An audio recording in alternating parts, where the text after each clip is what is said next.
93.5 red FM पे एक कहानी ऐसी भी सीजन 2 प्रवीण के साथ।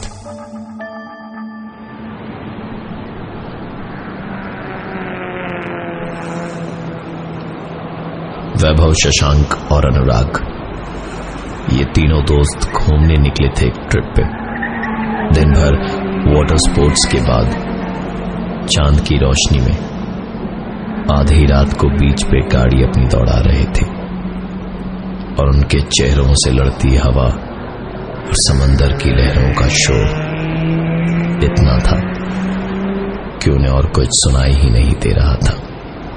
देर रात, वैसे तो इस तरह बीच पर यह सब कुछ अलाउड नहीं था, लेकिन छुपते छुपाते वो यहां तक पहुंचे थे। शोर शराबे और भीड़ वाले बीच के इलाके को अपने से करीबन 5-6 किलोमीटर पीछे छोड़कर तीनों दोस्त बस अपनी ही मस्ती में चीखे जा रहे थे, हंसते जा रहे थे। लहरें आती और गाड़ी के टायर को छूकर चली जाती। गाड़ी दौड़ाते दौड़ाते वो इतनी दूर आ गए थे कि आसपास उनके कुछ भी दिखाई नहीं दे रहा था कि तभी अचानक गाड़ी की स्पीड धीमे धीमे धीमी होती गई और फिर नरम रेत में टायर धंस गया। गाड़ी वैभव चला रहा था।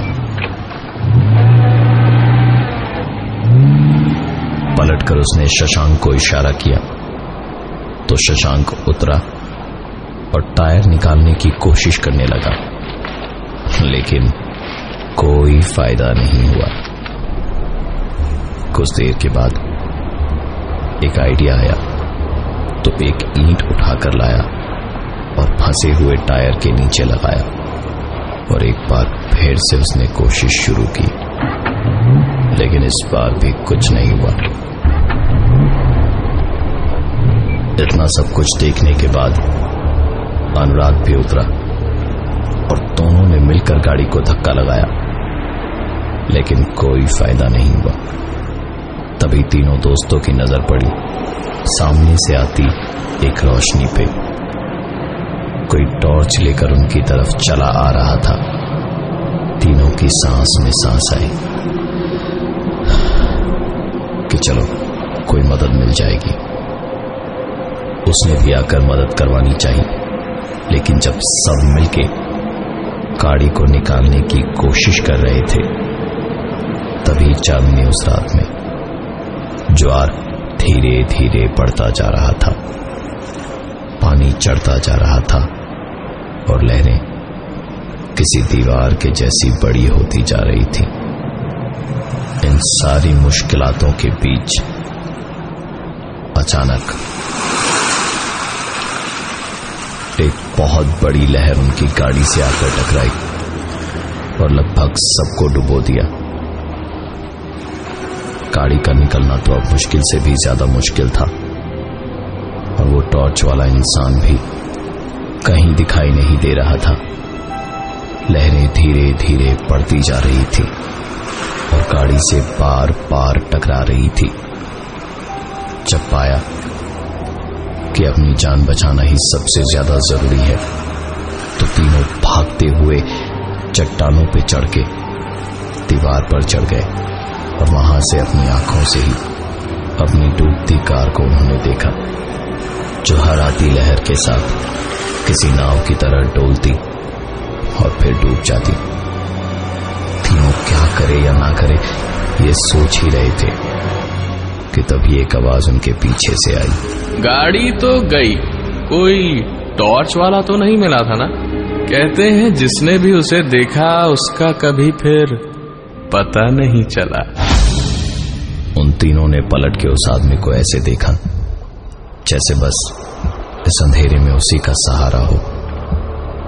उस आदमी ने मुस्कुराते हुए आगे कहा, वरना खुद ही सोचिए, यहाँ समंदर किनारे इतनी रात गए कौन सा सोना गड़ा है जो कोई टॉर्च लेकर चौकीदारी करेगा। ये सब कुछ सुनने के बाद एक बार फिर पलट के वैभव शशांक और अनुराग ने समंदर की तरफ देखा। लहरें उतनी ही बड़ी थीं, लेकिन गाड़ी और उस टॉर्च वाले का कोई अता पता नहीं था। 93.5 रेड एफएम पे एक कहानी ऐसी भी, सीजन 2 प्रवीण के साथ। वैभव, शशांक और अनुराग की गाड़ी जब समंदर किनारे फंस गई तो उसे निकालने में एक इंसान ने मदद की, लेकिन ना ही गाड़ी बची और ना ही वो इंसान कहीं और दिखाई दिया। आती हुई ज्वार की लहरों में फंसकर गाड़ी तहस नहस हो गई। किनारे जब तीनों बैठे थे तो एक आदमी मदद के लिए उन्हें पास ही अपने घर लेकर गया, और उस घर में वो आदमी कभी कहीं दिखता तो कभी कहीं। आखिर में परेशान होकर तीनों दोस्त जब वहां से भागे तो अनुराग को कोई खींचकर कमरे के अंदर ले गया। जब वैभव और शशांक वापस वहां गए तो अनुराग ने एक अजीब सी आवाज में उनसे कहा, बाहर जंगली जानवर भरे हैं, जाओगे तो मर जाओगे, यहीं बैठो।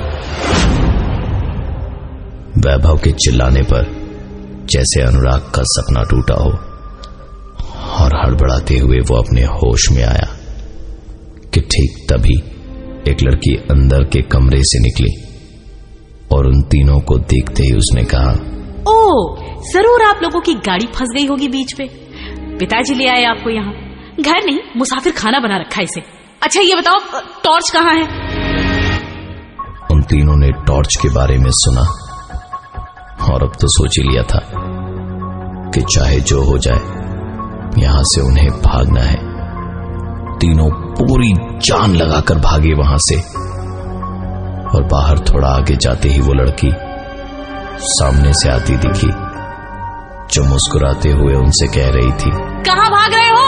अरे जंगली जानवर भरे हैं, भूल गए? अच्छा सुनो, टॉर्च वापस दे जाना। तीनों ने सारी बातों को सुनकर भी अनसुना कर दिया और बस दौड़ना जारी रखा, और आखिरकार पहुंच गए समंदर किनारे। समंदर के किनारे पहुंचकर देखा गाड़ी रेत में धंसी पड़ी है। पानी अभी भी पूरी तरह उतरा नहीं था, और गाड़ी के अंदर से एक जलती हुई टॉर्च की रोशनी दिख रही थी।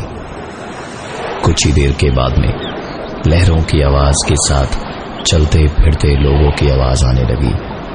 चिड़ियों के चहचहाने की आवाज भी आने लगी। सुबह हो चुकी थी, अब डरने की कोई बात नहीं थी। तीनों दोस्त पूरी हिम्मत जुटाकर न जाने अपने किन सवालों का जवाब ढूंढने उस घर की तरफ निकल पड़े। सूखे पत्तों पर चलते हुए, जंगल के बीच से होते हुए उस घर के पास पहुंचकर अंदर देखा तो घर खाली पड़ा था। सामने दीवार पर उस आदमी की एक तस्वीर थी, और वहां नीचे एक ड्रॉर था जो आधा खुला था, जिसमें से एक फूलों की माला आधी लटक रही थी।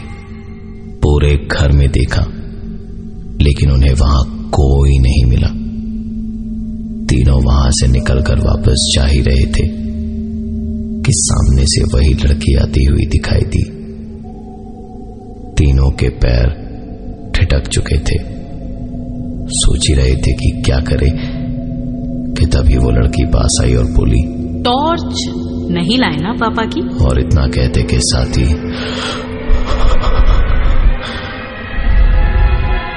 सविता की बेहोशी टूटी। अब तक जो कुछ भी हुआ वो उस घर में रहने वाली सविता का एक बुरा सपना था। हाफते हुए उसने देखा कि वो जंगल के बीचों बीच उसी घर में है जिसे इतनी देर से वो अपने सपने में देख रही थी। ये उसी का घर था, और वो आदमी उसी के पिताजी थे। सविता की आवाज सुनकर उसके पिताजी भागे भागे कमरे में आए और उन्हें देखते ही उसने बाहर बैठे तीनों लड़कों की ओर इशारा करते हुए कहा, पापा, वो तीनों मर गए पापा, वो मर गए। उसके पिताजी ने पीछे उन तीनों लड़कों को देखकर कहा, अरे नहीं बेटा, यही तीन तो तुझे बचा के बेहोशी की हालत में घर लेके आए थे। सविता ने पूरी बात बताई। नहीं पापा, इनकी गाड़ी फंस गई थी रेत में। निकालने में मैं मदद करने लगी तो एक बड़ी सी लहर आई और गाड़ी पलट गई। ये तीनों दब के मर गए। मैं किसी तरह बच के किनारे तक आई। उसके बाद कुछ याद नहीं, कुछ भी याद नहीं। 93.5 रेड एफएम पे एक कहानी ऐसी भी, सीजन 2 प्रवीण के साथ। वैभव, शशांक और अनुराग की गाड़ी सी बीच पर फंस गई थी। ज्वार भाटे की वजह से वहां से उन्हें दूर हटना पड़ा। सविता उनकी मदद करने गई तो उसे चोट लग गई और वो बेहोश हो गई।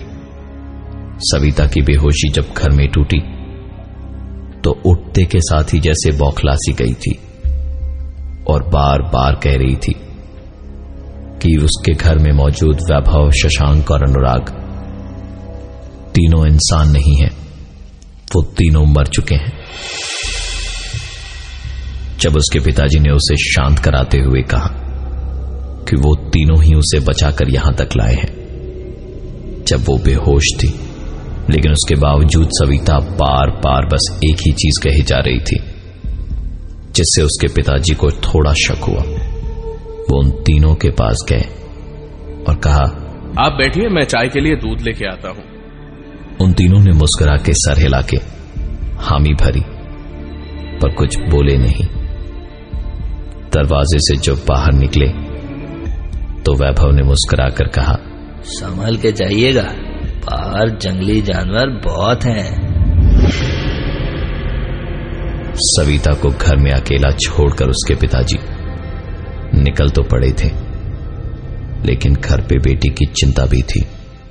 वो काफी तेज कदमों के साथ अंधेरे में एक टॉर्च लेकर चले जा रहे थे।